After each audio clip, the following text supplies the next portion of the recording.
Once again, Christian greetings to all our valued listeners and viewers throughout the whole world, more particularly to all Shepherd's Rod believers, and most especially to our beloved brothers and sisters in the United States of America. Special greetings to our brethren in Colorado, in PG Island, Mexico, Spain, Africa, United Kingdom, and also our brethren in Australia. And to the 144,000 leading saints scattered abroad, greetings. May the good Lord bless you and a wonderful evening. This is our episode number 25 on the subject, the opening of the seventh seal. Now, first of all, brethren, the seventh seal being the last seal, according to SR 202, is concerned the leading.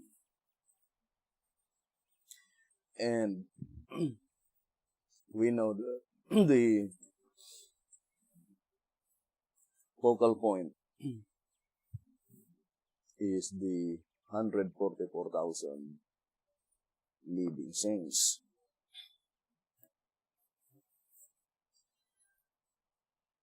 So, we will try to prove, brothers and sisters, that what the Shepherd's Rod declared is absolutely correct.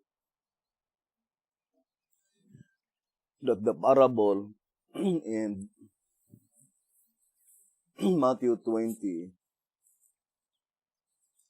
has a close connection with the symbolization of Revelation 6, verse 6. So let us read again the statement in 2SR 222, saying,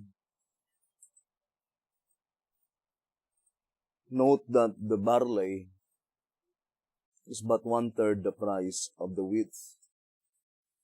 In other words, one goes into the field and gathers only one measure of wheat and receives a full day's pay. But the other, who works all day, gathers 3 measures of barley and receives no more than a day's wage, a penny. The symbols have a very close connection with the parable given by Christ. Therefore, let the reader concentrate on the subject, for here is a truth worth our earnest attention. So, let us study closely the close connection between Revelation 6 verse 6 and the parable in Matthew chapter 20, or the 5 distinct calls. In 2SR 234, it says, why only 2 kinds of cereals brought to view?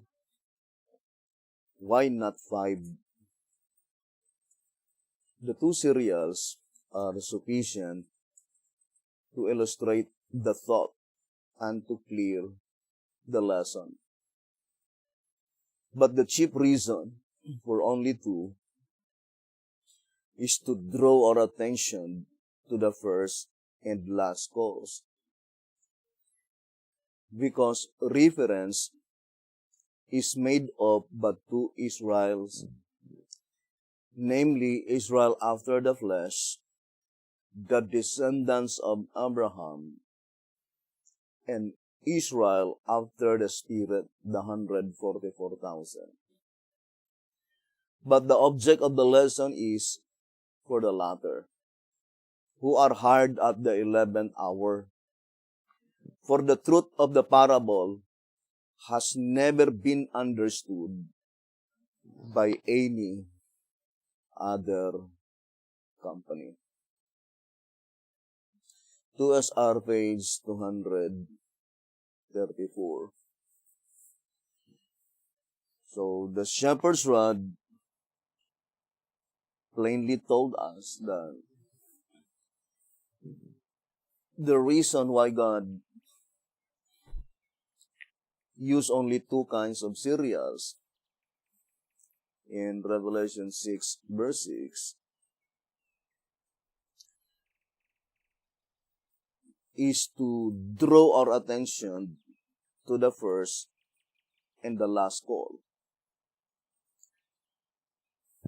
Those who had been called early in the morning, and those who had been called 1 hour before sunset, the 11th hour call. And the shepherd's rod plainly declared that the two kinds of cereals is sufficient enough to illustrate the thought and to clear the lesson. But whatever the particular object in view concerning the parable in Matthew 20, the shepherd's rod declared clearly that it had never been understood by any other company. The company mentioned, of course, the company in the 5 distinct calls. Or in other words, the parable in Matthew 20 never been understood by the first call, never been understood by the second call, never been understood by the third call, never been understood by the fourth call, never been understood by the Jewish church, never been understood by the Apostolic Church, never been understood by the Millerites movement, never been understood by the Seventh-day Adventist Church. But the truth of the parable, only the 11th hour church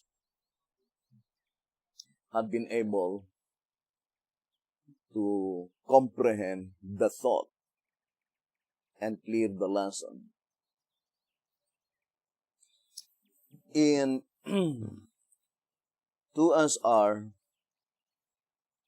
page 237, 2SR page 237, it says,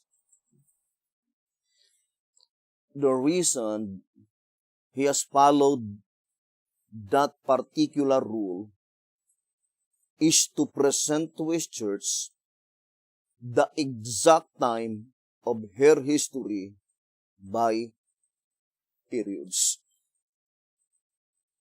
Now, for sure, this statement must be pointing only to the 11th hour church. Because if Jesus Christ presented it to the Jewish church, there is no reason that the Jewish church could not understand it.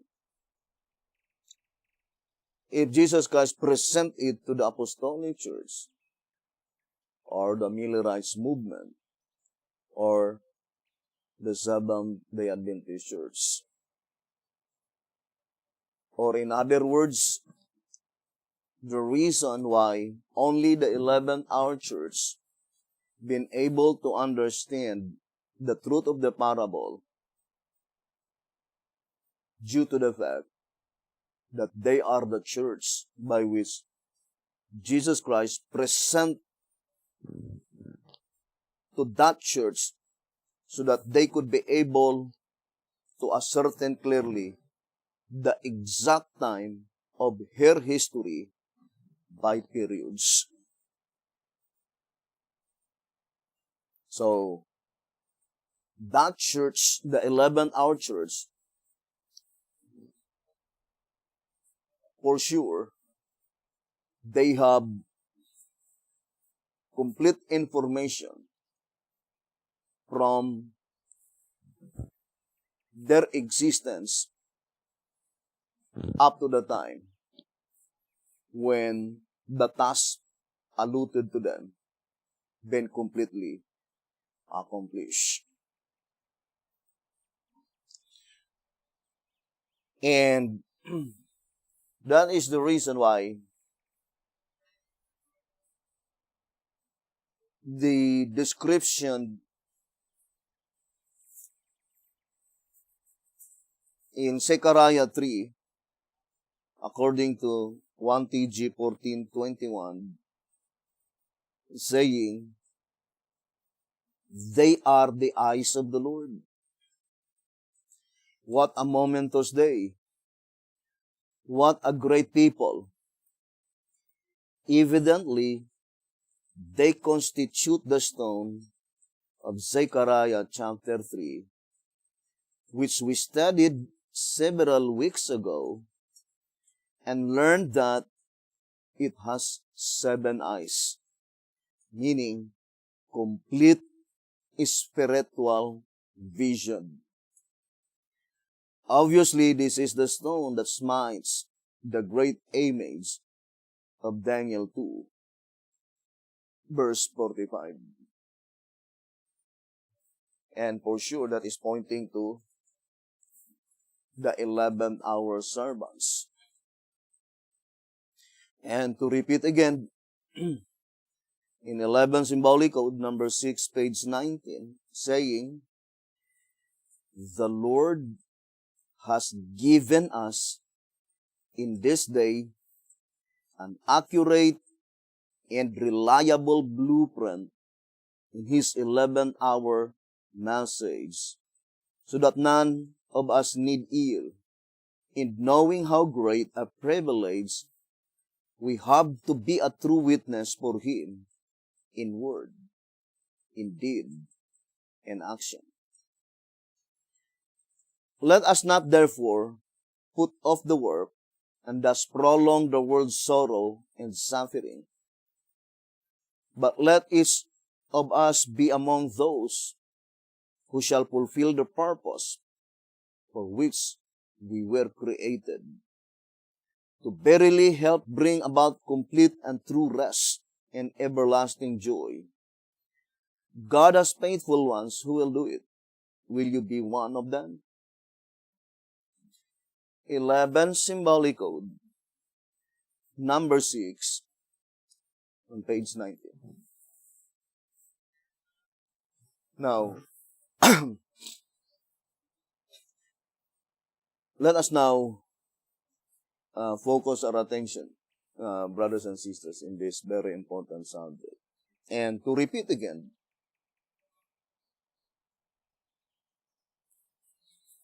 in 1 TG number 13,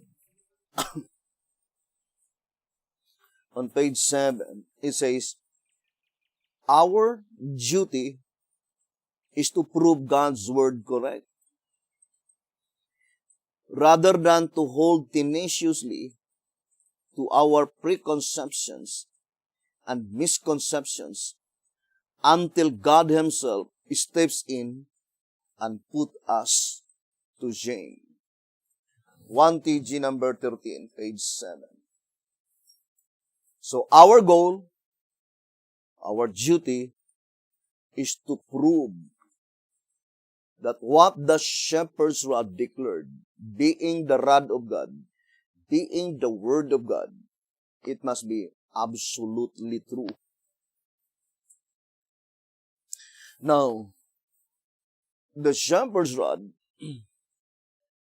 declared clearly, brethren, that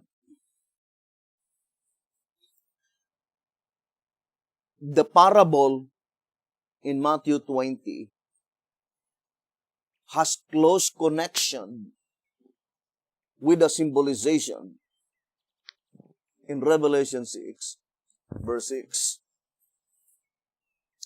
And we know that Revelation 6, verse 6 is the last verse that describes the third seal. Now, the absolute question is that, why is it that the parable in Matthew 20 is connected with the symbolization under the third seal?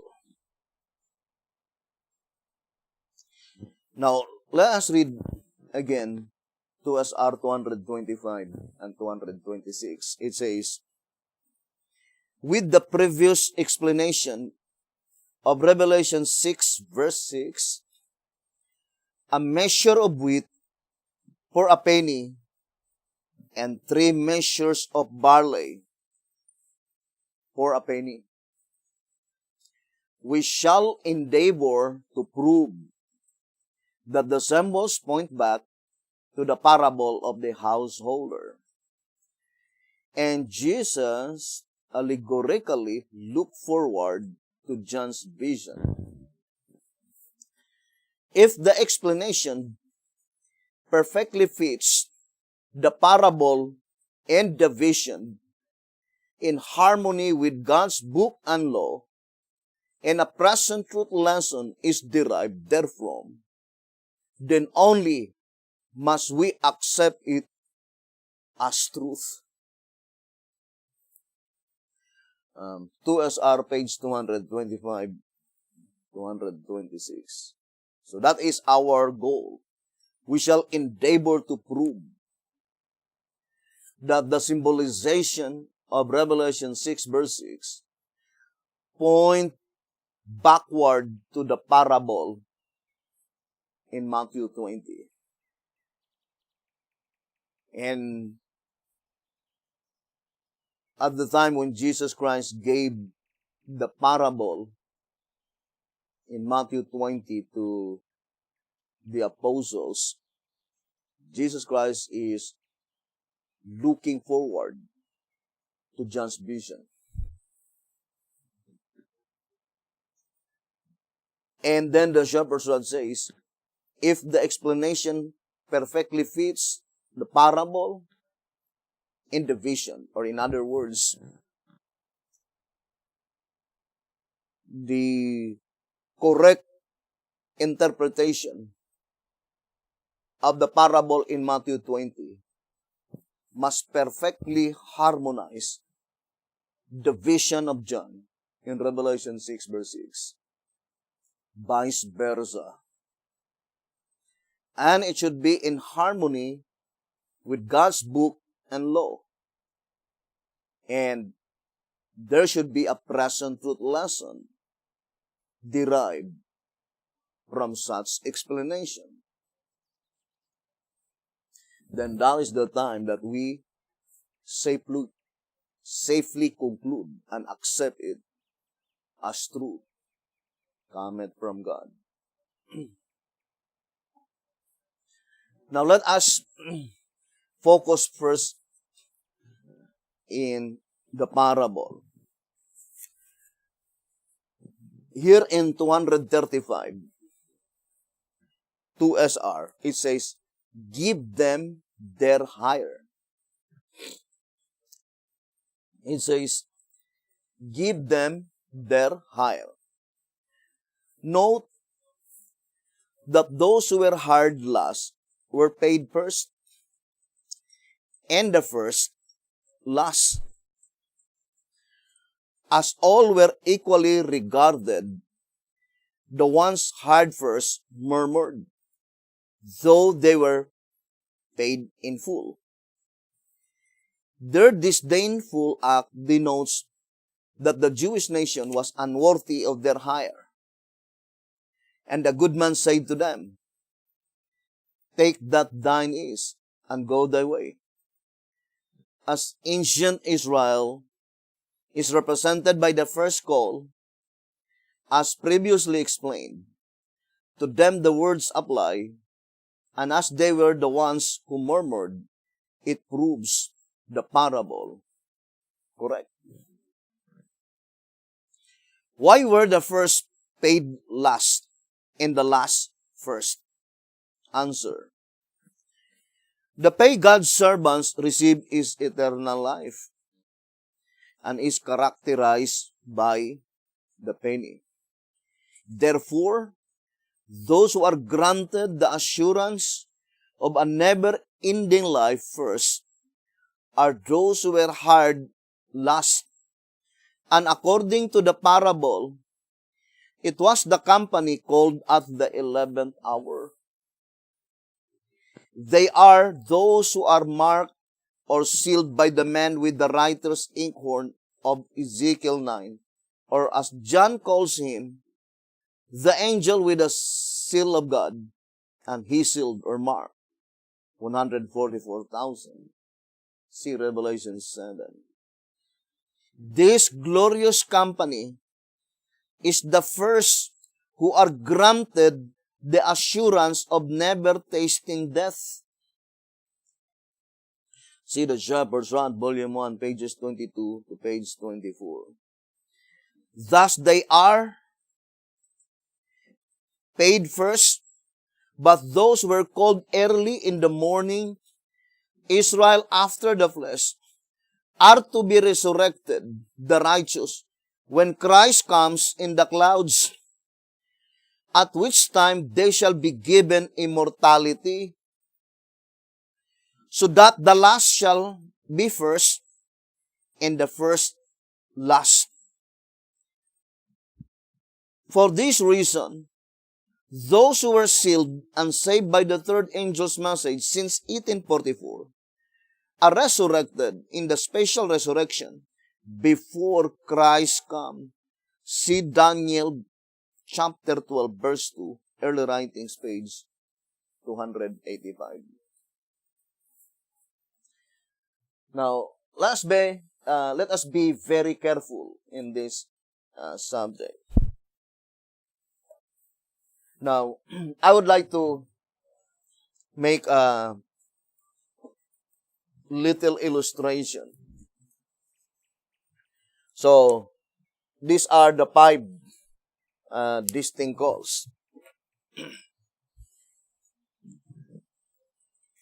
5 distinct calls. Number 1, Israel after the flesh. Israel after the flesh.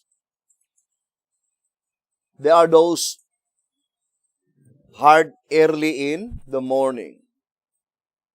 Early in the morning, that is the time when they left out Egypt. Second, the Apostolic Church. The Apostolic Church. Third, Millerites movement. Then, fourth,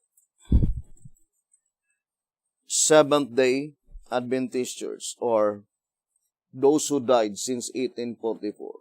Fifth, 144,000 living saints.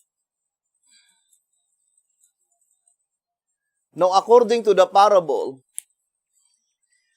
of course, 1 penny represents everlasting life, or it is called granting immortality. Now, these four, all of them are resurrected saints. Only the last call represented by the living saints. And we already read, brethren, that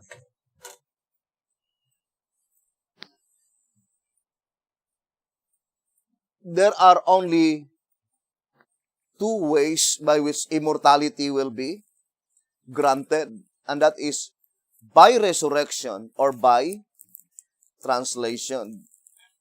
So let me see if I could find that statement given by the Voice of Inspiration. It says here, it says, Christ's kingdom, American Sentinel, page 379. Christ's kingdom is an everlasting kingdom, which cannot be inherited by dying people. They must first be immortalized by the resurrection or a translation. So there are only two ways by which immortality will be granted, that is, either by resurrection or by translation. Now, I would like to read the statement in 12 Symbolic Code, number 2, page 11.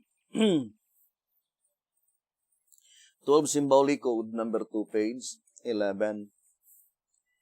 The people spoken of here were sealed with the Holy Spirit of promise until the mystery of God is finished, until the sounding of the seventh trumpet. In other words, they did have the promise that they were sealed for the resurrection day. But the 144,000 are not sealed with a promise of the resurrection. They are sealed for some other purpose. They are sealed for protection from the hurting of the winds. That shows that the 144,000 are not sealed for the resurrection day, but for protection from being harmed by everybody and everything. They are alive at the time they are sealed, and the sealing enables them to live on. Since the message that is to seal the 144,000 is here, and I do fully believe that it is even more applied today, this year 2020. We believe that we are now living in the period when God is going to seal first the 144,000. And when they are sealed, their destination is God, New Jerusalem, not the grave and the resurrection. In track number 1, let's read the statement. Track number 1 on page 19, it says, this mightiest of angels, it is entitled, The Sealing of the 144,000, the First Fruits. Track number 1, page 19. The Sealing of the 144,000, the First Fruits. This mightiest of angels, says the Spirit of prophecy, has in his hand the seal of the living God, or of him who alone can give life, who can inscribe upon the foreheads the mark. So, the seal of the living God, or the mark to be placed upon the foreheads, the living saints, 144,000, is a seal of immortality. That at the time they were sealed, they were already guaranteed that they will no longer to taste death. Now, let us go back again to our illustration. Therefore, we can easily understand that in the parable in Matthew 20, the very first to be granted immortality must be the 144,000 first. So it must be in reverse order. Then the next one is the altar. Those who died under the sixth seal. Then the next one is the third call. Then the next one is the second call. And then the last one is the first call. That is exactly what the parable is saying. Beginning from the last, then unto the first. So, that illustration, brothers and sisters, is perfect. Being connected in Revelation chapter 6, verse 6, that the proceedings in the heavenly sanctuary, this is the first one, and then next, the second call, and then next, the third call, and next, the fourth call, and then the last to be considered in that proceedings is the last call. But those who had been considered in the proceedings in the heavenly sanctuary, last is the first that had been granted immortality. Before these four classes will be resurrected, because to grant immortality to the saints who are already in the grave is to resurrect them. So it is by resurrection, they will be immortalized. And that is, brothers and sisters, that before they will be resurrected, their sins need to be blotted out first. As stated in 2 SR 188, it says here, let us read the statement given by 2 SR, page 188. It says, God met His ancient people in the holiest of all, where in figure their sins were blotted out, thus symbolically showing that He cannot meet His saints face to face until after He has met them in the most holy, blotted out their sins, not in figure, but in reality, in the antitypical Day of Atonement. So this statement must be applied to the proceedings in the heavenly sanctuary. That those saints that were still lying unconscious in their graves, they cannot meet Jesus Christ face to face, not until all their sins will be blotted out first. Or in other words, before they will be resurrected, their sins will be blotted out first. But it is not with the 144,000 living saints. Because the 144,000 living saints, they were sealed.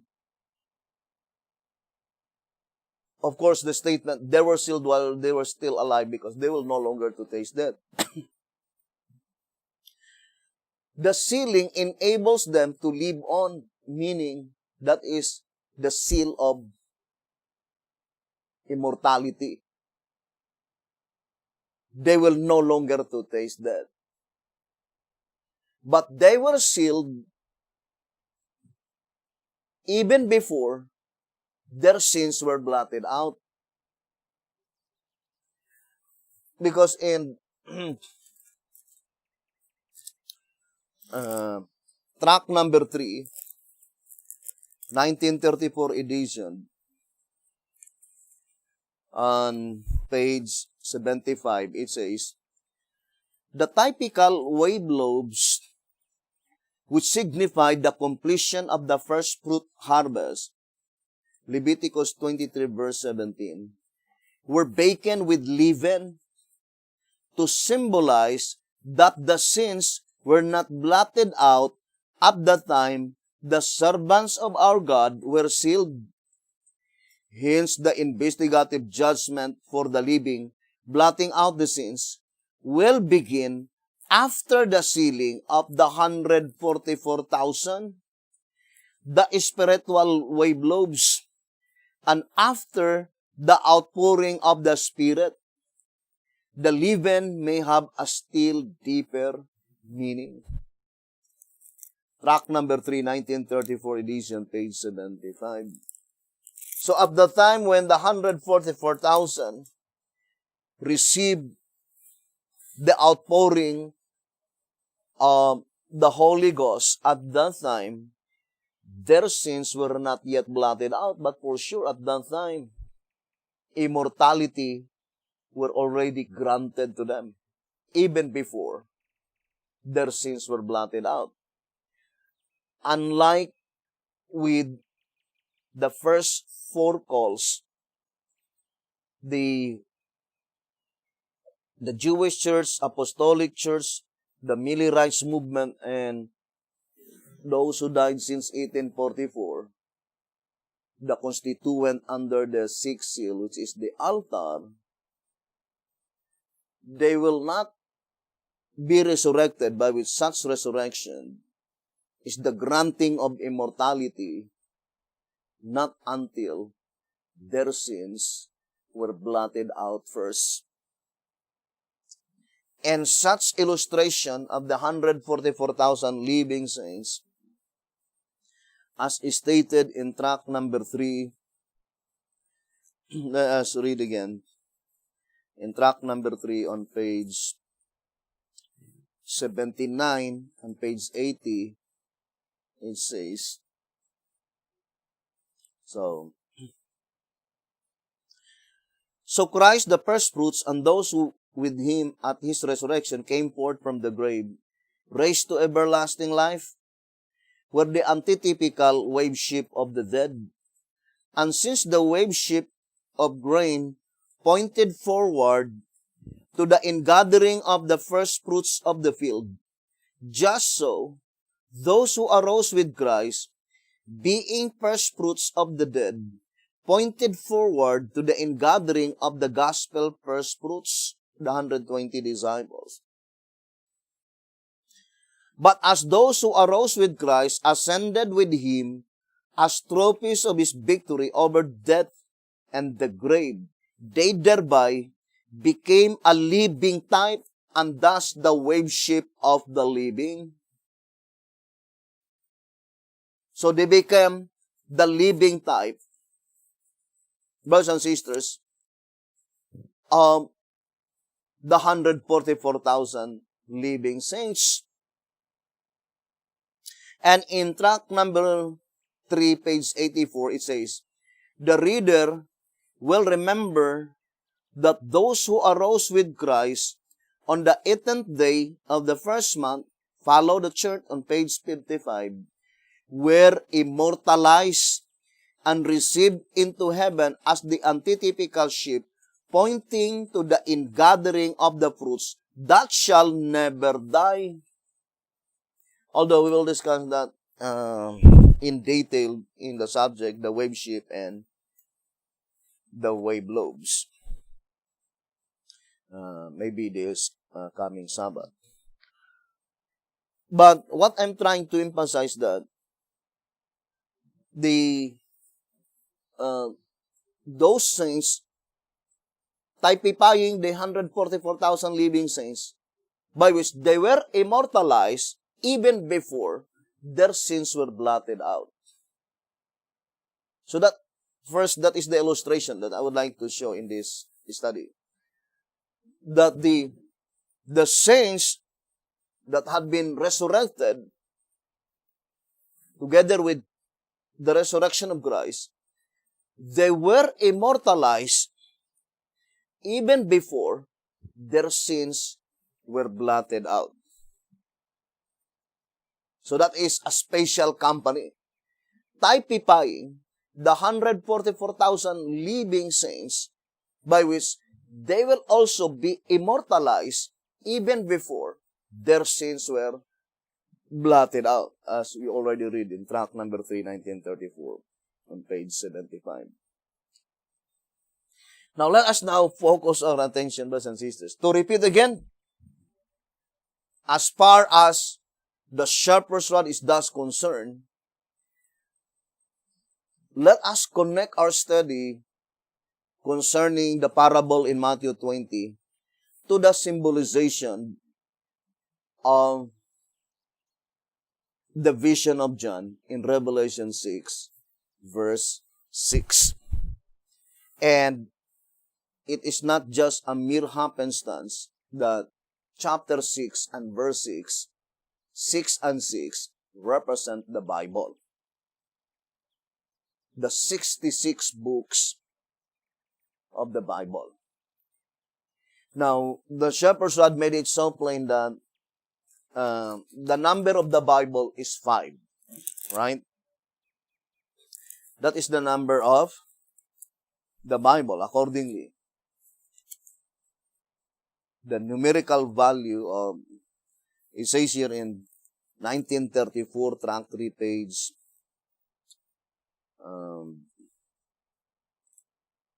69 and page 70. I would like to read only the portion. It says, therefore, the numerical value of the Bible is 5. So that is the numerical value of the Bible, 5. The word Bible itself contains 5 letters. So the numerical value of the Bible is 5. Now, the statement, brothers and sisters, the shepherd's rod says in 2SR page 222, it says, 234, why only 2 kinds of cereals brought to view? Why not 5? And you will also wonder, why is it that B.T. Hotep used the number 5 instead of 3, instead of 4, instead of 6, or instead of 7? It did not say, why not 3? Or why not 4? Or why not 6? Or why not 7? Or why not 10? But the shepherd's rod says, why not 5? So here, brothers and sisters, 5 and 2 has a close connection with each other. Matthew 20, there are 5 distinct calls. In Revelation 6, verse 6, there are only 2 kinds of cereals. So why is it that since the parable in Matthew 20 has a close connection with the vision in Revelation 6, verse 6, why is it that God did not use 5 kinds of cereals? Why only 2? According to the voice of inspiration. And then it says that the 2 cereals are sufficient to illustrate the thought and to clear the lesson. So the 2 cereals are sufficient to illustrate the thought and to clear the lesson. And you might wonder, brothers and sisters, barley contains 6 letters. And the word with contain 5 letters. Right?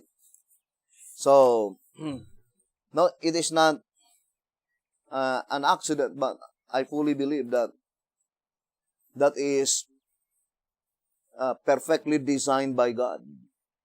To repeat again, with contain 5 letters. Barley contain 6 letters. And the third seal is 2 verses. Verse 5 and verse 6. So, that is very plain. Now,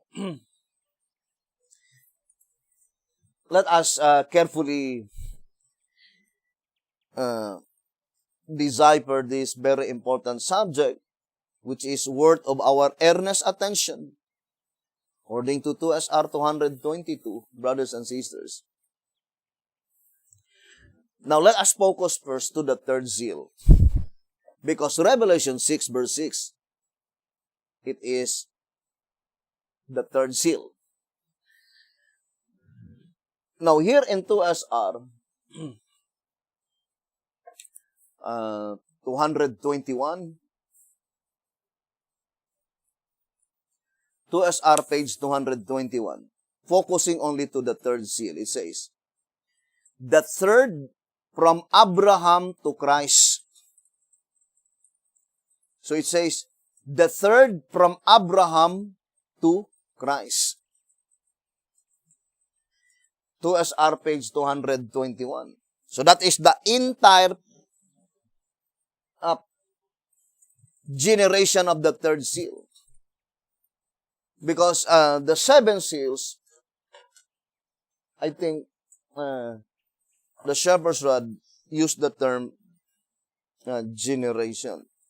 Now here in 2SR, on page 201 and 202, it says, the seals by periods, Revelation 6. As the evidence brought forth cannot be questioned, that with the book of seals, the judgment opened, and as it began with the righteous who live upon the earth first, and ends with the last, it is positive that the 7 seals spread over the entire world's history. Consequently, they include every saint since the world began.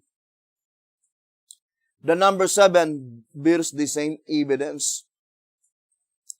As there are 7 seals in consecutive order, it is clear that our world's history is divided into 7 different periods.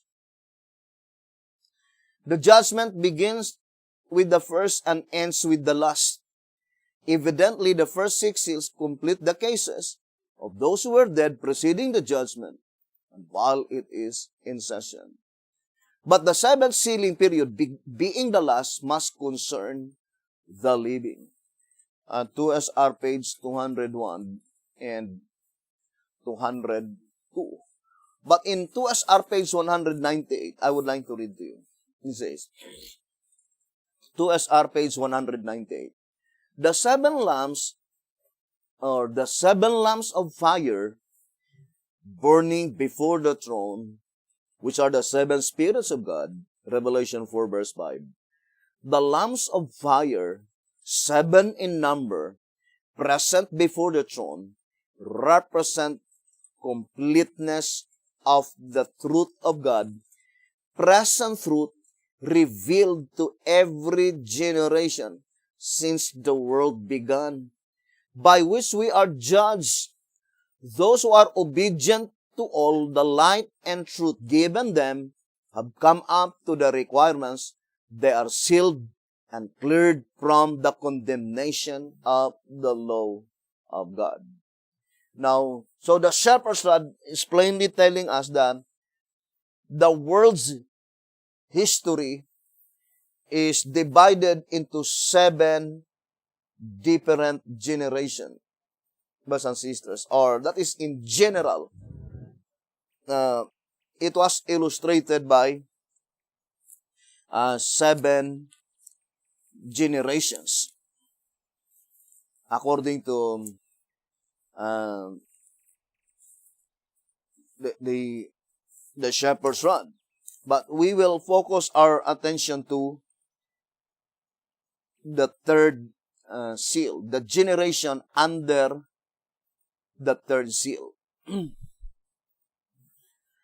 And according to the shepherd's rod, it says that is from Abraham to Jesus Christ. But since it is consecutive order, so let us go back again to 2 SR 221, saying, summary of commencement and termination of seals. Now, let us now enumerate one by one the 7 generations by periods. The first one is from 4000 BC, accordingly, up to 2344 BC. So this is the first seal. That is according to 2 SR 221. I would like to put it in the upper.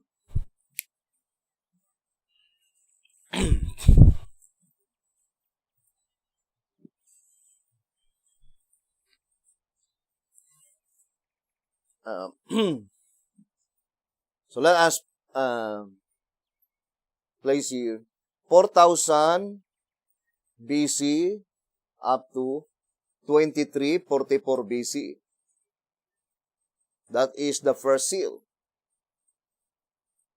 So, those who died under this generation, they are under the first seal. And then we have the second seal from 2344 BC. And let us put here to the call of Abraham, 1921 BC. This is the second seal. And then from 1921 BC to 31 AD, to Jesus Christ, this is the third seal.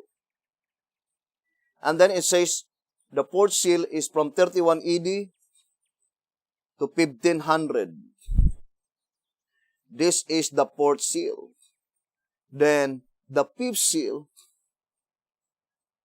from 1500 to 1755. This is the fifth seal. But for sure, brothers and sisters, the sixth seal, represented by the altar, those who died under the faith of the third angel's message, it must be from 1844. This period of time is the period of the Millerites movement, right? By which the actual date is from 1833 to 1844. And the first call and the second call is covered under the third seal. First and second call, and then this is the third call, and then the fourth call, and then the fifth call. So let us now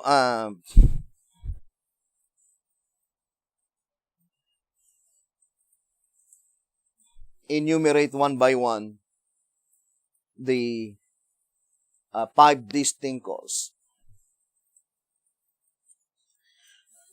So accordingly, the first call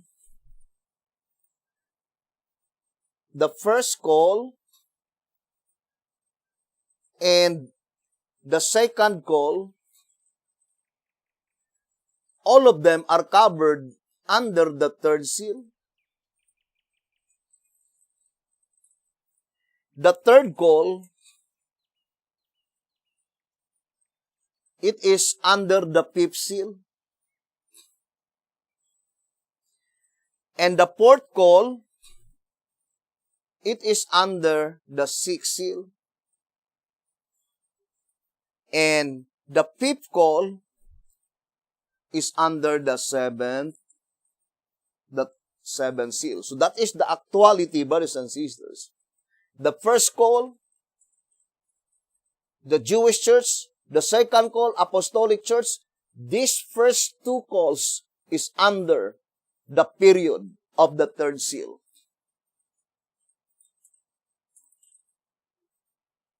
Brothers and sisters. But if you will cover the second call up to 100 AD, therefore the second call, the early part is under the third seal, but the latter part is under the fourth seal. That is the second call, the apostolic church, from 27 AD to 100 AD.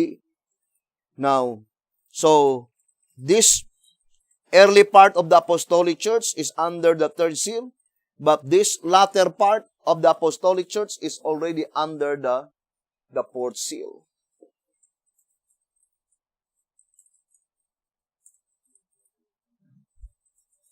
So, or in other words, now if we will attach here the fourth seal, so it must be 1, 2, 3, 4, 5.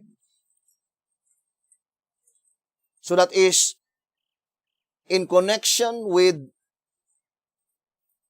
Revelation 6 verse 6 in the heavenly sanctuary. The proceedings in the heavenly sanctuary. Now, I know it is little a deep subject, but the more we will repeat it again and again, it will become clearer and clearer, brothers and sisters. So, now let us go back to our proceedings, or our subject concerning the proceedings in the heavenly sanctuary.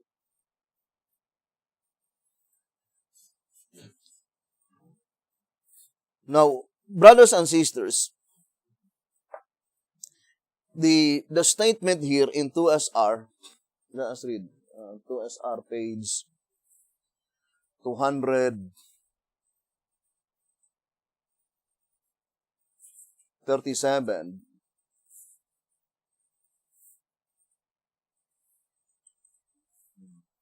No, 235 rather. It says, let us read the statement. This glorious company, 2SR 235, this glorious company is the first who are granted the assurance of never tasting death. So among the five company, the first company is the first call, the second company is the second call, the third company is the third call, the fourth company is the fourth call. Among the five companies, it says the last, the 11th hour call, this glorious company is the first who are granted the assurance of never tasting death. Now let us connect first 1 TG so that we could understand, brothers and sisters. 1 TG number 42. On page 8.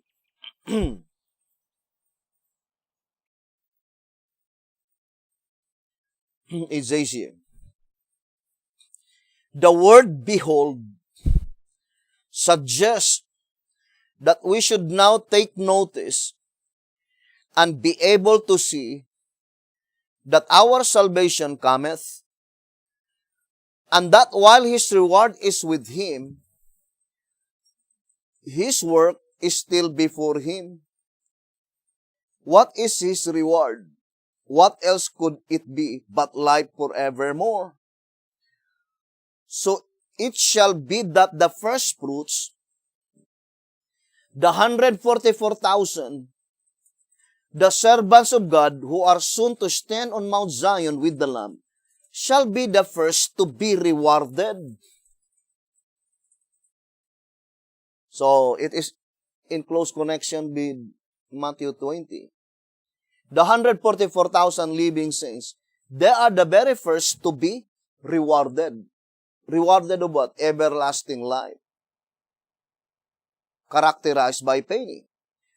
As servants of God, they shall carry on the work that is before Him, the work of gathering the second fruits. Now, this reading can be easily understood that immortality was granted to the 144,000 living saints even before they proclaimed the message to the great multitude, which is the second fruits. Now, for example, I would like to read to you this reading in 1 TG number 17. It says here, 1 TG number 17, page 9. It is concerning Zechariah 10, verse 6. And I will strengthen the house of Judah, and I will save the house of Joseph, and I will bring them again to place them, for I have mercy upon them, and they shall be as though I had not cast them off, for I am the Lord their God, and will hear them. The statements, I will strengthen, instead of save the house of Judah, and I will save instead of strengthen the house of Joseph, imply that the house of Judah is saved before the house of Joseph is. And to save the house of Joseph, He strengthens the house of Judah. The second fruits need to be saved, whereas the first fruits need to be fitted for the service. Both are gathered into one place, the barn, the kingdom. The Lord extends this favor to both of them because He has mercy upon them and will treat them as though they had never caused Him to cast them out. 1 TG number 17, page 9. So that reading, brethren, plainly indicating that before the second fruits will be saved, God will save first the 144,000. And that statement that God will save first the 144,000, that is granting immortality, brothers and sisters. Or in other words, the 144,000 living saints had been rewarded as is stated in 1 TG 42, page 8, even before the second fruits had been gathered. And what is the reward? Life forevermore. That is eternal life. Right? So, now let us go back again to the statement in 2SR. On page 235, it says, this glorious company is the first who are granted the assurance of never tasting death. See the Shepherd's Rod, Volume 1, pages 22 and to 24. Thus they are paid first. But those who were called early in the morning, Israel after the flesh, are to be resurrected, the righteous, when Christ comes in the clouds, at which time they shall be given immortality. Now, this portion, brothers and sisters, we need to concentrate the statement because it points out to Israel after the flesh. Those who died under the third angel's message, who are they? the descendants of Abraham. Now, when does the third seal, the descendants of Abraham, will be resurrected? Is it in the second visible coming of Jesus Christ? The Shepherd's Rod called it in 2SR 234. It says, but the chief reason for only two is to draw attention to the first and last calls, because reference is made of but two Israels, namely Israel after the flesh, the descendants of Abraham. So Israel after the flesh, those who had been called early in the morning, they are represented by the descendants of Abraham.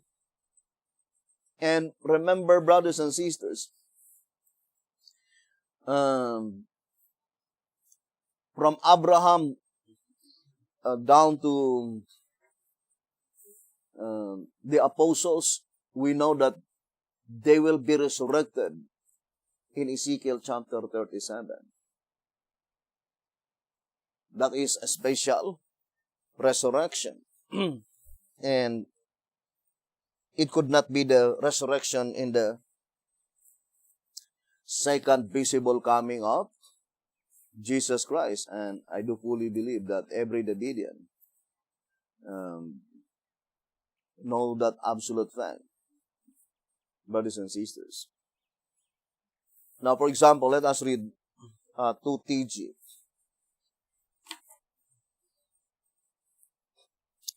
Here in 2TG number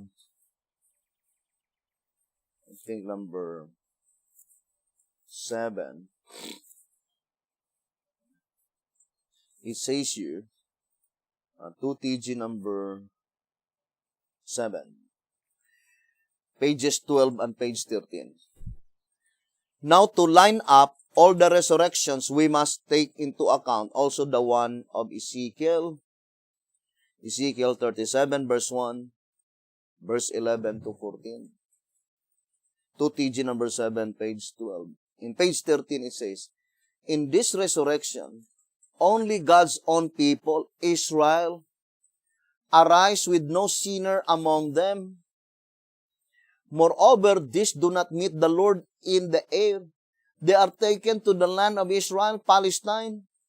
This resurrection, therefore, is not the same as the resurrections of 1 Thessalonians, of the Revelation, or of Daniel 12. It must be a separate one. So that is very plain, right? Ezekiel 37 could not be the resurrection at the second visible coming of Jesus Christ, nor could it be the resurrection in Daniel chapter 12.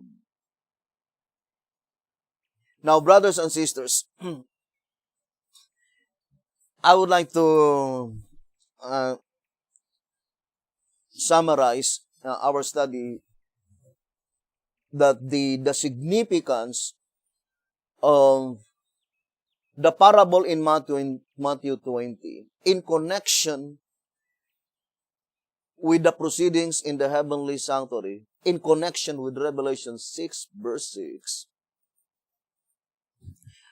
Brothers and sisters, is that those who had been inscribed in the book of resurrection, first is the last to be resurrected.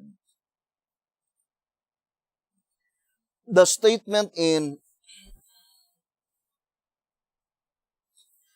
12 symbolic code, 12 symbolic code number 3, page 18. I would like to read the statement. 12 symbolic code number 3, page 18. The only judging which the sanctuary in heaven does in regard to this is to give the right for one class of the dead to arise either in the first resurrection or in the second resurrection, and to give right for one class of the living to stand on Mount Zion with the Lamb for translation, or for the other, to die at the slaughter weapons of the angels, and to arise in the second resurrection. Now, the statement to give them right to arise in the resurrection is the same, brothers and sisters, to declare, to inscribe their names in the book of resurrection. To inscribe their names in the book of resurrection. So, that is the focal point of this study, brothers and sisters. Now,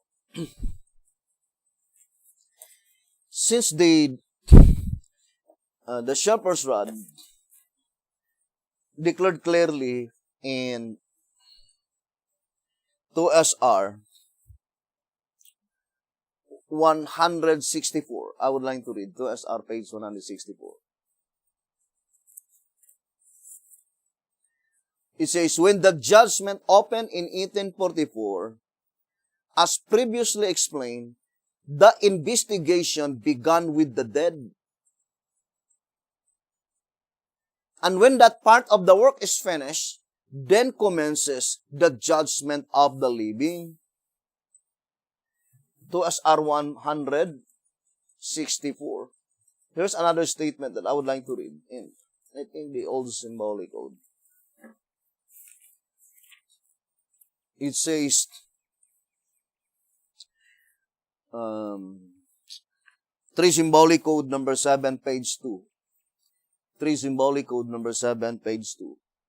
Early writings, neither here nor elsewhere, in any way suggest that the sealing of the 144,000 was then in progress, but rather the sealing of early writings should not be interpreted in a way to contradict the sealing of the great controversy.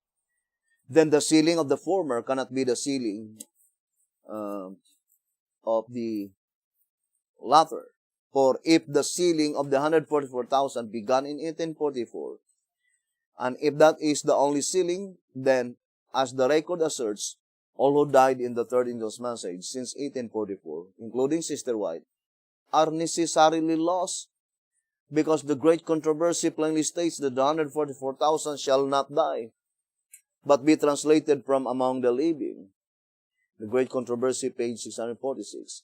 Moreover, the author of early writings and of the Great Controversy states in the Testimonies for the Church, volume 3, page 266, that the sealing of the 144,000 is the closing work for the church, but the sealing that began in 1844 was the beginning, not the closing of the church work.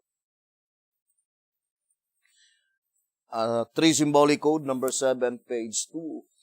Now, here's another statement that I would like to read to SR page 171. So, hoping that God would help us, brothers and sisters. It says, the sealing of the 144,000 is at the closing of the judgment of the dead and at the beginning of the judgment of the living. 2SR page 171. Now, let us gradually illustrate, brothers and sisters, all those statements that we read. The work that began in 1844, according to the Voice of Inspiration, it is called the beginning work of the judgment of the dead.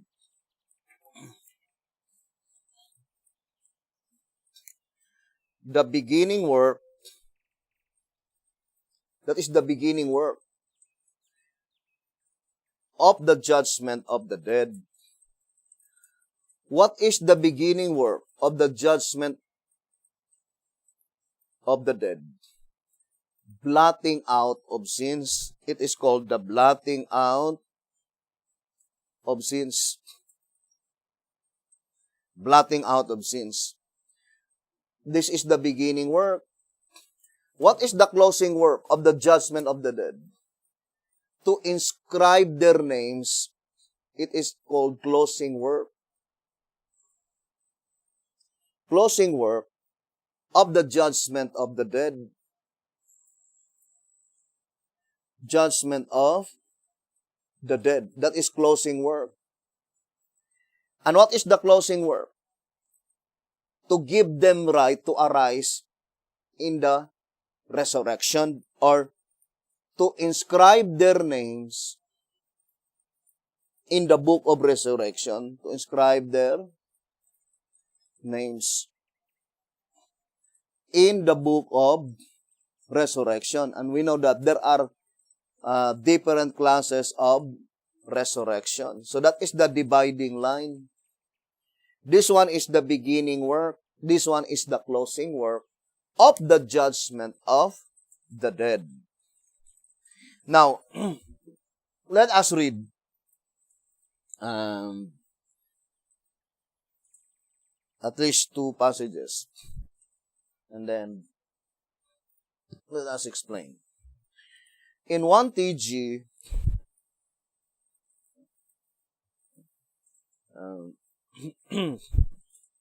here in 1 TG, I would like to read.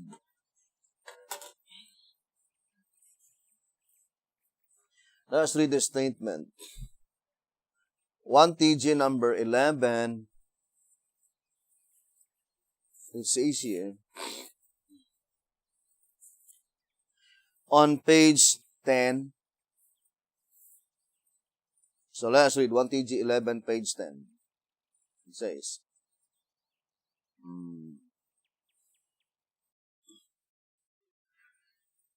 the Second Advent movement was then reorganized, and the title Seventh-day Adventist given to it. Thus, the Lord charged His messengers to cry yet, to proclaim again, to continue preaching the additional light, the judgment for the dead, the cleansing of the sanctuary, Daniel 8:14, the purification of it by blotting out from the books, Daniel 7 verse 10, the names of those who are found not eligible to come up in the first resurrection, the resurrection of the holy ones. Revelation 20 verse 5 and 6. So here, brothers and sisters, the voice of inspiration is plainly telling us how God perfectly arranged the proceedings in the heavenly sanctuary by resurrection and by translation. So let us now enumerate one by one, brothers and sisters, the proceedings in the heavenly sanctuary. Now, I would like to read first, I think, the great controversy before make a short illustration. In the great controversy,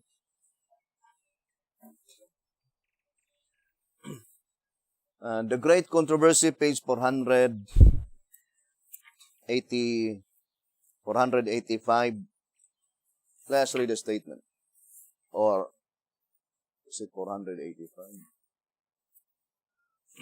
It says, the great controversy 485.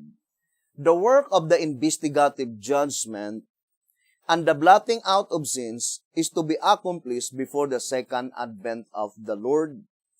Since the dead are to be judged out of the things written in the books, it is impossible that the sins of men should be blotted out until after the judgment. So when would be the blotting out of sins? After the judgment. Judgment where? In the holy place.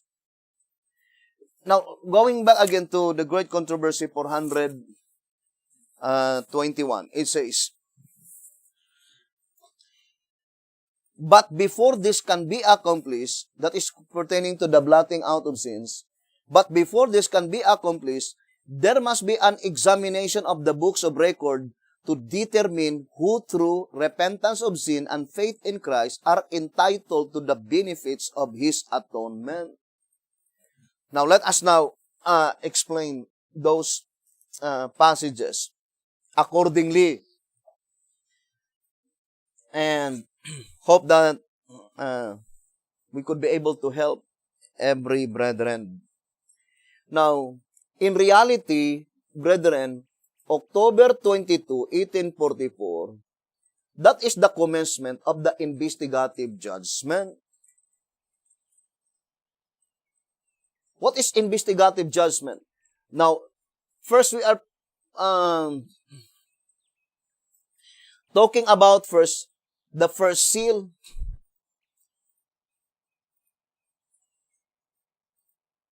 Now, from October 22, 1844, in reality, in Bible calendar, that is October 11, 1843. The commencement of the investigative judgment. Then, October 10, 1844, that is the first day of atonement.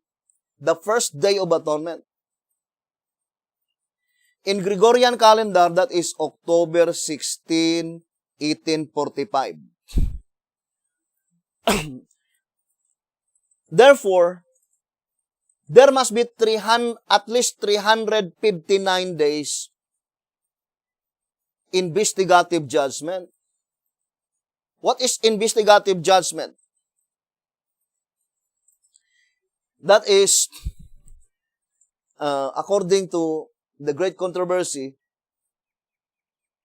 close examination of the books. For example, this is the book of the first seal. So it must be examined whose names to be retained and whose names are to be blotted out.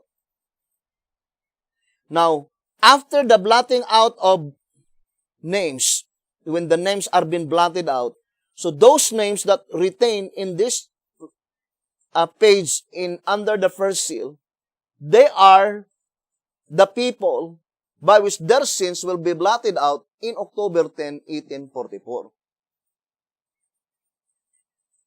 So, investigation first before blotting out of sins. And we will explain that gradually, brothers and sisters. Although at this time, just to make an illustration, to have a definite understanding concerning the proceedings in the heavenly sanctuary. I know it's not easy, brothers and sisters, unless we will exert all our efforts and remember the statement in 11 Symbolic Code, number 3, page 5. Present truth comes only from God, but God will not give it unto us if we do not desire meat in due season. 11 Symbolic Code, number 3, page 5. Now, brothers and sisters, although we will explain it later by details, but we will explain at this time in general term. Now, we have a, I think, a little diagram, brothers and sisters.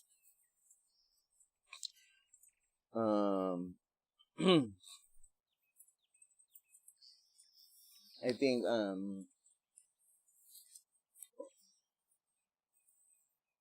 so we will show to you this diagram. The 5 distinct calls in the most holy place, 98. Now,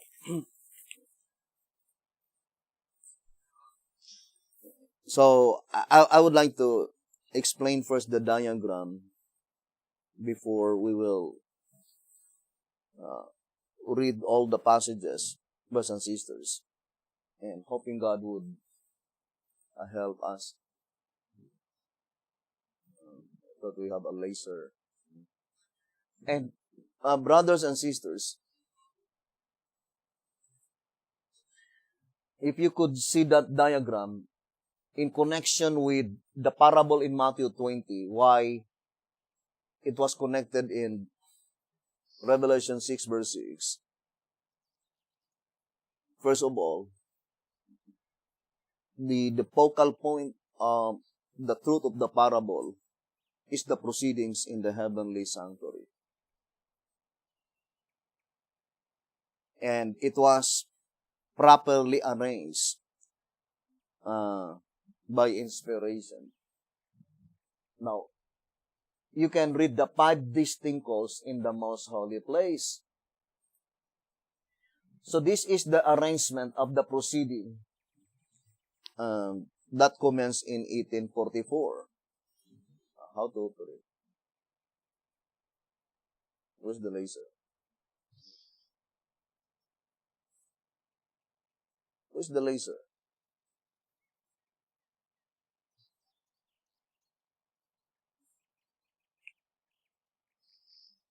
Now, so brothers and sisters, if you can see here, 1844 up to 2011, you see that 2011 AD, 1844. It is called the beginning work of the judgment of the dead. Can we add the beginning work of the judgment of the dead? Then this is beginning work of the judgment of the dead. And what is the beginning work? Blotting out of sins. Can we place in this blank?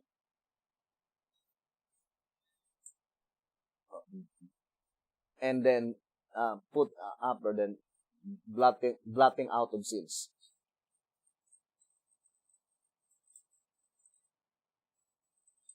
So focus here. Let us enlarge only this portion. Let us zoom. Okay. Now, from 1844, I think it is necessary to put October 22. October 22, 1844. And this one is May 19, 2011. Okay? So,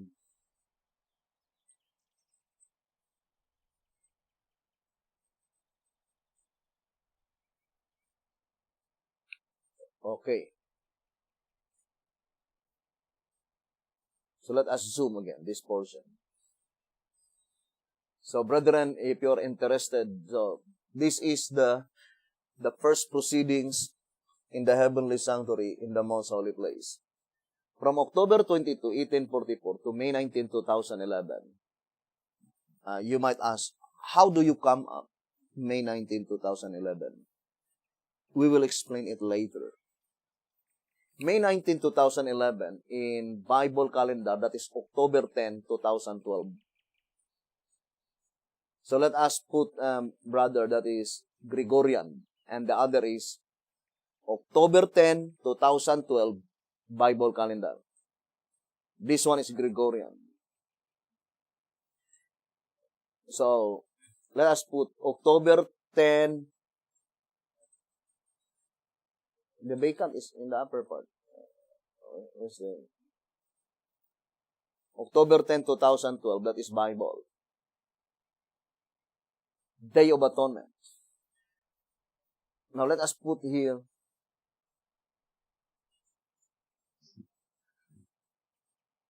October 11, 1843, Bible. October 11, 1843, in Bible. This one, October 22, 1844, that is Gregorian. Although we can use also October 10 because it's just a matter of hours, the difference. Now, it says here, beginning work of the judgment of the dead, that is blotting out of sins. Who are they? The sins to be blotted out in this. They are those who will be resurrected in Revelation 20, verse 5 and 6. So let us put Revelation 20, verse 5 and 6. According to 1TG, right? The one we read in 1TG number 11. So this one is, those who will be resurrected at the second visible coming of Jesus Christ. Now let us now zoom.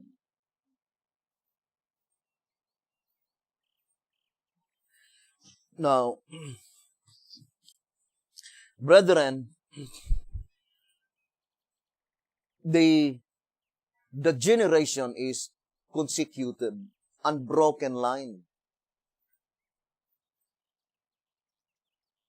And before, I am thinking, why is it that the fifth seal is only up to 1755?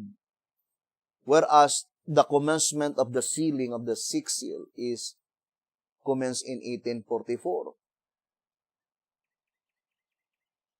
It seems that there is a broken arrow.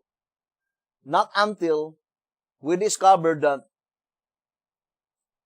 from 1755 to 1843, that is the period of the third call.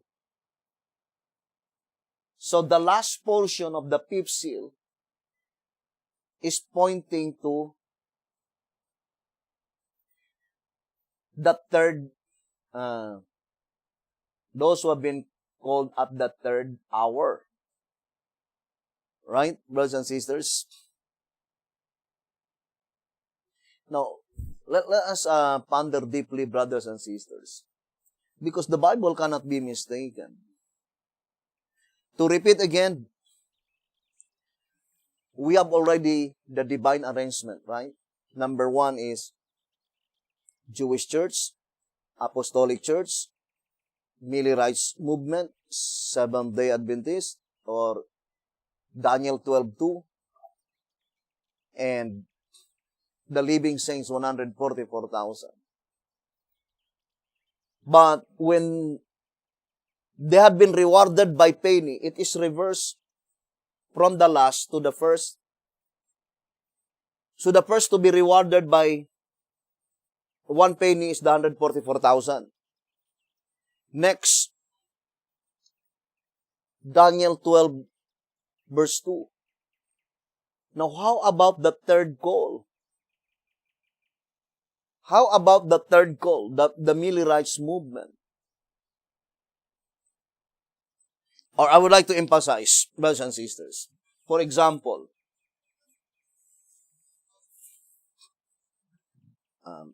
this is an example. 1, 2, 3, 4, 5. First call. This is the first call. Jewish church. Second call.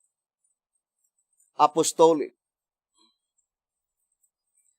Third call.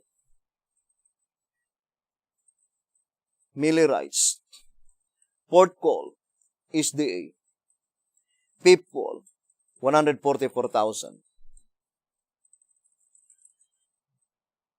Now, if the parable says, the first to be granted immortality first, the 144,000, translated. The next to be resurrected is Daniel 12:2. Now, if the Millerites will be resurrected at the second visible coming of Jesus Christ, then the parable will be spoiled. The illustration would be in gross mistake. Because it would be, the first one granted immortality is the 144,000. Next, the fourth call. The next, the second call. The next, the first call. And then last, the third call. That is not the parable. The parable is plainly telling in Matthew 20, verse 8 and 9, it is proper order, but reversed.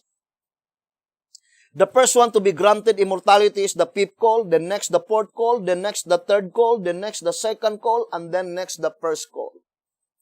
The first call are to be last to be granted immortality.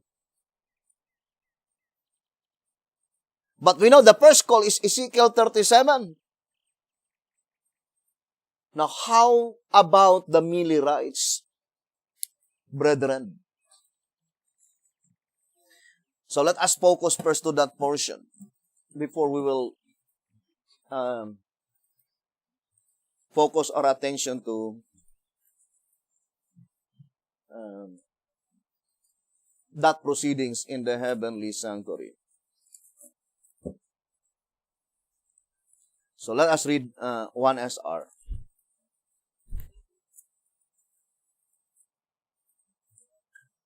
Let's read, brethren. 1 SR. Here in 1 SR, let's read the statement.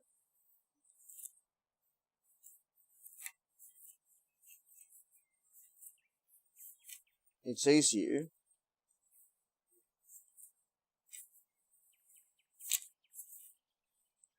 on page 48,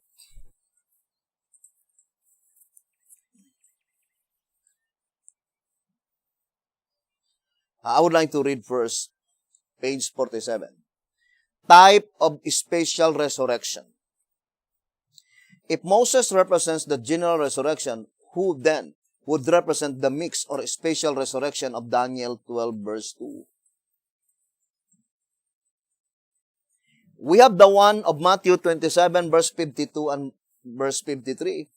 And the graves were opened, and many bodies of the saints which slept arose and came out of the graves after his resurrection, and went into the holy city, and appeared unto many.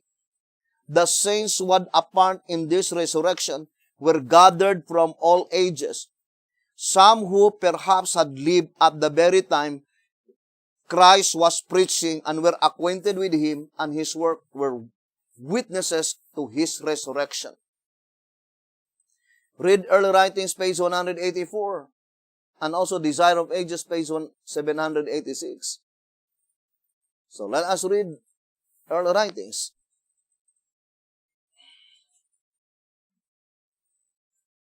So here in Early Writings,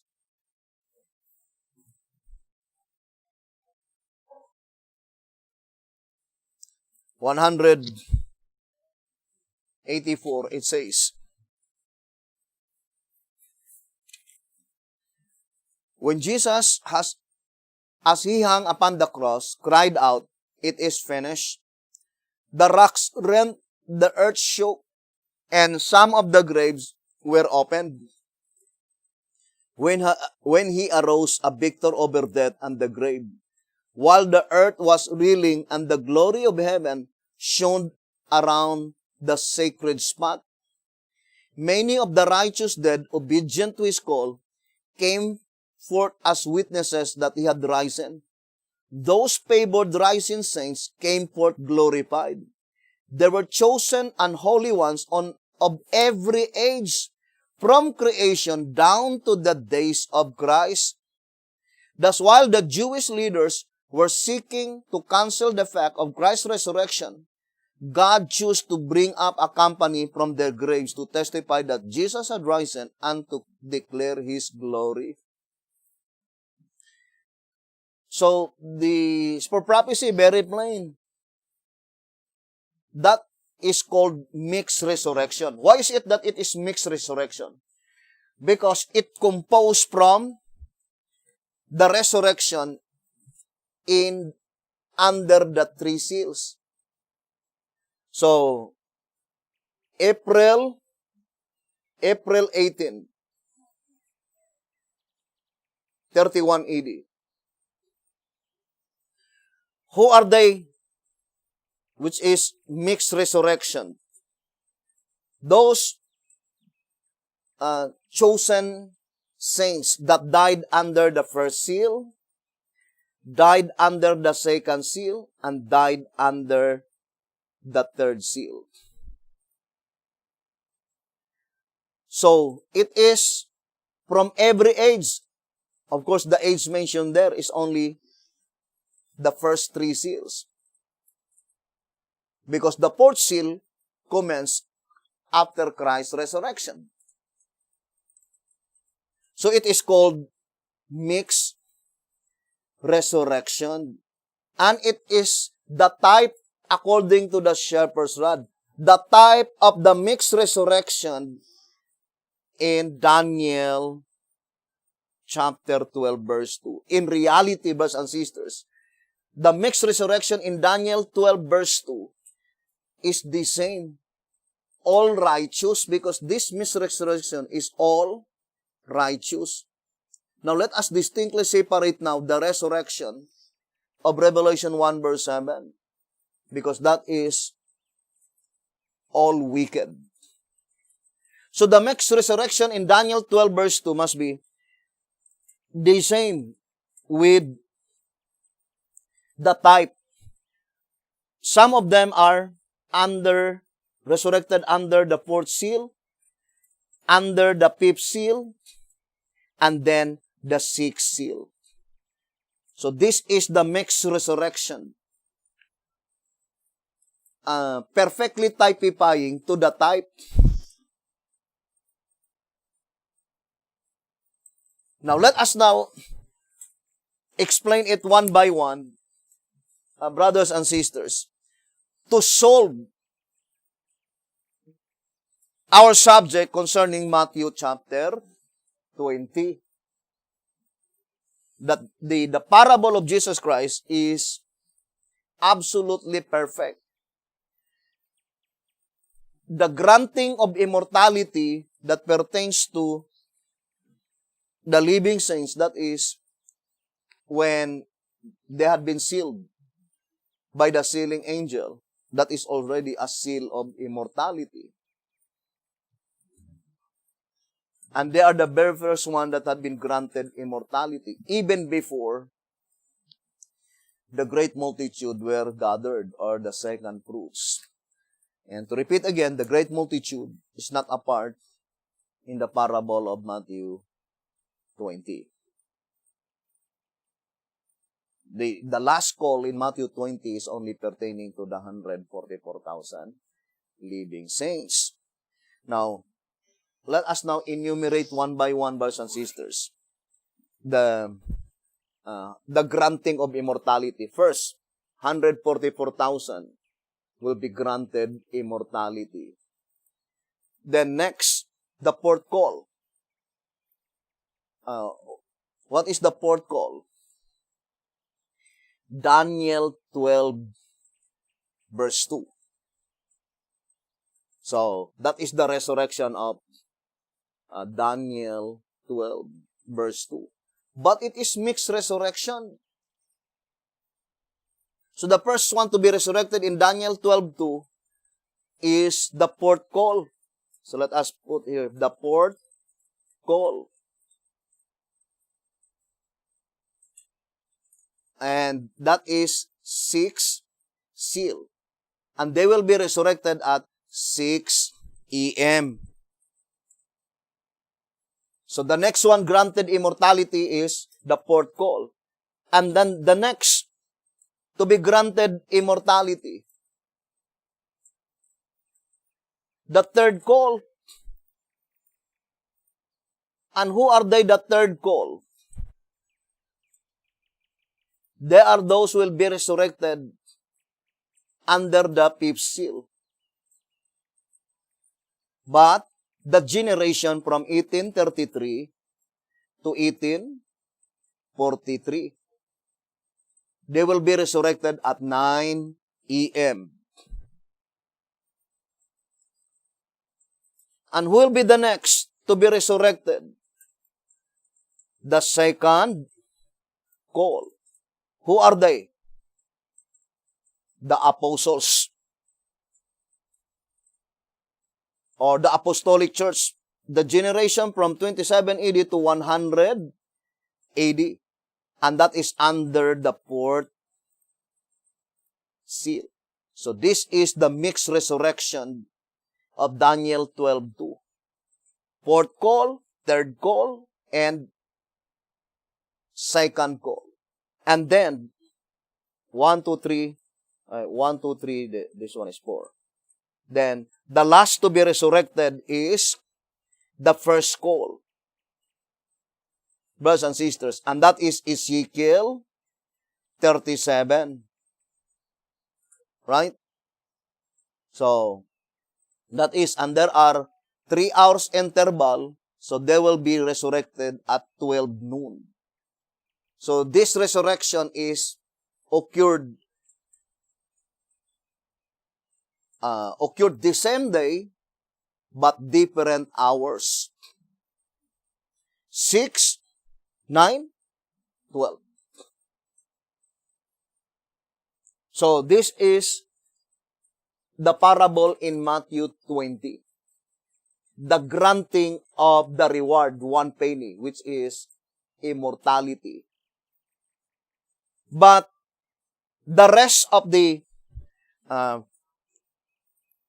generation of the fourth seal from 100 AD to 1500, the generation of this is fourth seal, the generation of the fifth seal from 1500 to 1755, this is the fifth seal, and of course the first seal from 4000 BC to 2344 BC.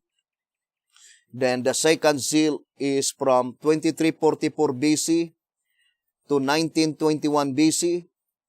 All of them, this is first seal, this is second seal, all of them will be resurrected at the second visible coming of Jesus Christ.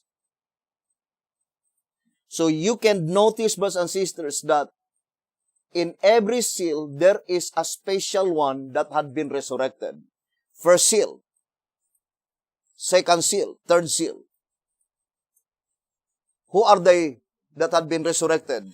Especially those who resurrected in the days of Jesus Christ. And that is the type, the mixed resurrection, selected from the first 3 seals. And the antitype is those will be especially resurrected under, brothers and sisters, the last 3 seals, under the judgment that pertains to the dead. Now let us move forward. Let us go back again to our diagram. So let us go to the diagram. So let us zoom this portion. So this is the entire proceeding, blotting out of sins. Brothers and sisters, the blotting out of sins here in from October 22, 1844, Gregorian calendar, to May 19, 2011. So these are the first 5 whose sins had been blotted out.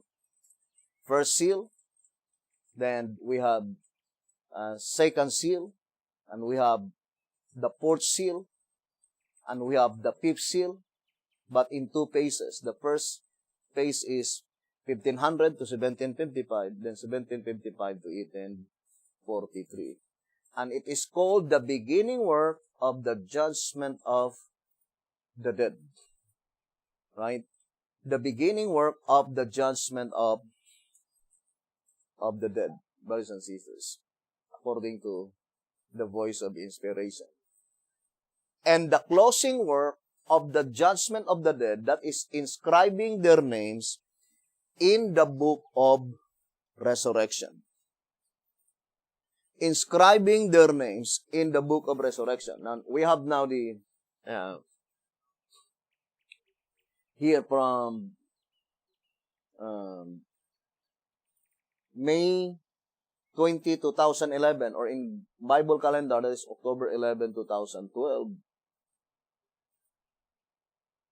So that is the beginning of the closing work of the judgment of the dead. So those will be resurrected in Revelation 20, verse 5 and 6, at the second visible coming of Jesus Christ. And then, where is that? And then the next one is, where is the, Next one. Here, the third seal, those who will be resurrected.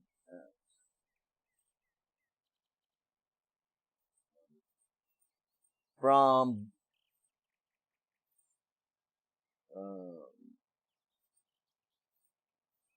where is the date? From September 18, 2016, here,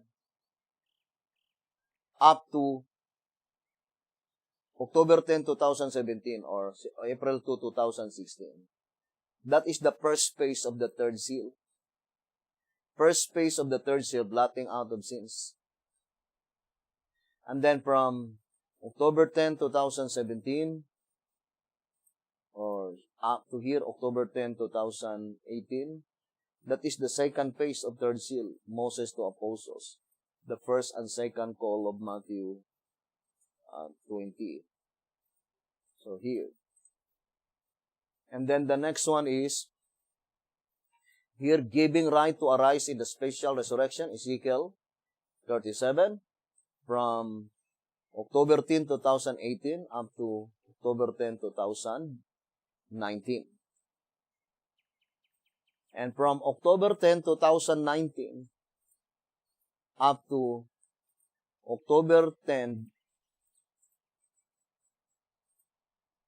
2020 Bible calendar, that is April 7, 2019, that is blotting out of sins, Isaiah 57:1. Because 6 seal is divided into 2 classes, Isaiah 57:1 and Revelation 14:13. So, this one, October 10. And we have October, so from here up to October 10, 2021, that is blotting out of sins, Revelation 14:13. And so here we can see, brothers and sisters, March 21, 2022 or October 9, 2023. That is the last part of inscribing the names of Revelation 14:13. So, or in other words, the first 4 calls ended their proceedings in March 21, 2022, Gregorian calendar. The proceedings in the most holy place. So their proceedings will end on March 21, 2022. Because the Day of Atonement, October 10, 2023, in Gregorian, that is March 22, 2022, that is the blotting out of sins of the 144,000 living saints. So here, brothers and sisters, even on the fifth, or even those who will be resurrected at the second visible coming of Jesus Christ, the arrangement is still the same. Revelation 20, verse 5 and 6. No, it is 1500 to 1755. It was 1500 AD to 1755. Oh, it is here. Okay. So this is the resurrection in Revelation 20, verse 5 and 6. Those had not been resurrected in the special resurrection in Daniel 12:2, they will be resurrected in 3 a.m. No, it is not 3 a.m. That is 6 a.m. 6. Okay. And then the next one to be resurrected is the generation from 1500 to 1755, 9 a.m. Then, fourth seal, from 31 AD to 1500, 12 noon. Second seal, 2344 BC to 1421, 3 p.m. And then first seal from 4000 to 2344 BC, 6 p.m. So this is the general resurrection at the second visible coming of Jesus Christ, brothers and sisters. I think still okay. 31 to 1500. So now let us now go back to our subject in Revelation 6 verse 6.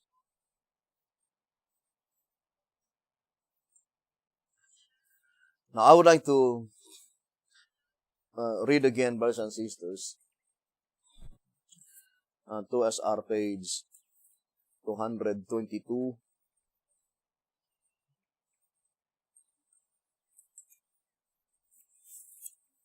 To SR page 222, it says,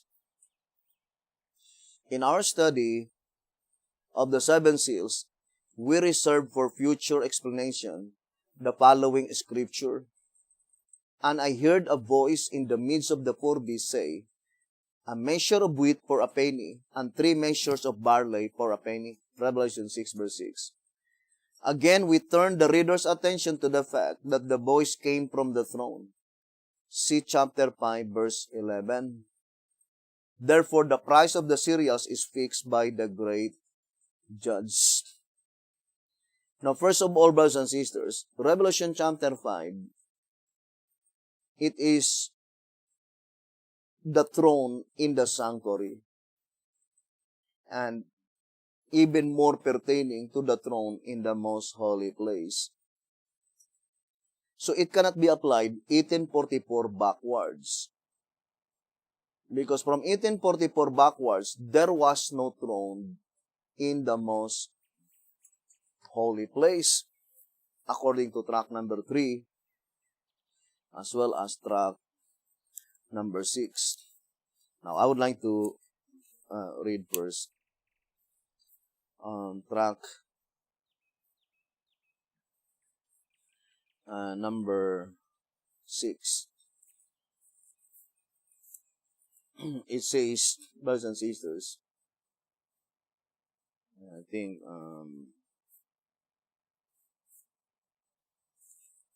page 52.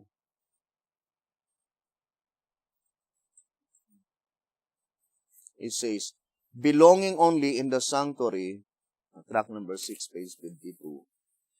The bleeding lamp and 7 lamps therefore show that John was given a preview of prophetic event to take place in the sanctuary above.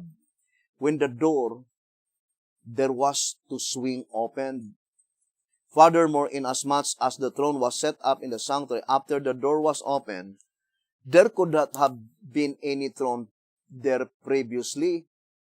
Accordingly, after his ascension, Christ did not sit on the sanctuary throne at the Father's right hand, but rather on the one where was a pure river of water of life, clear as crystal, proceeding out of the throne of God and of the Lamb.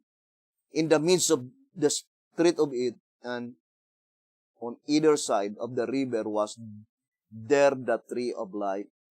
Revelation 22, verse 1 and 2. So here the Shepherd's Rod says that prior to 1844, there was no throne in the most holy place. And also in tract number 3, page 5, saying, in this scripture are set forth 4 pertinent facts. The thrones were not present prior to the opening of the scene in vision. The Ancient of Days came and did sit when the thrones were set up. Then the books were opened, all of which thrones, Ancient of Days, and books reveal a judgment scene. And since the books are obviously the focal point in the scene, the question naturally arises, what is the reason for books? And we know that this pertaining to the judgment. So the Shepherd's Rod is very plain that there was no thrones in the most holy place prior to 1844. In page 16 and page 17, in tract number 3, both John's and Daniel's vision revealed that the throne in the sanctuary was not there from the beginning of the creation of God, or from the days of Moses, or yet from the hour that Christ ascended on high, or even from the days of pagan Rome, that indeed it was not set up until after the fall of pagan Rome, when the little horn of the nondescript beast came up in the days of ecclesiastical Rome. Daniel 7, verse 7 to 12, and 21 and 22. So that is very plain here in tract number 3, page 16 and page 17. So, it was in 1844 by which the throne in the most holy place were set up. But the most important part in this study is to find out when does God the Father began to speak. And without any doubts, that is in connection concerning the proceedings under the third seal. Revelation 6, verse 6, because that is the time that God the Father began to speak. So we will continue this subject, brothers and sisters, and we'll focus to that portion, the exact period of time when God the Father began to speak. By which at the time when God the Father began to speak, the price of the cereals is already fixed. Brothers and sisters. And what does it mean by it was already fixed? So, we will continue this subject in our next episode. And also this subject will be discussed in the subject, the wave shape and the wave loads. Thank you very much for listening and viewing this program, brethren. May the good Lord bless you and have a wonderful evening.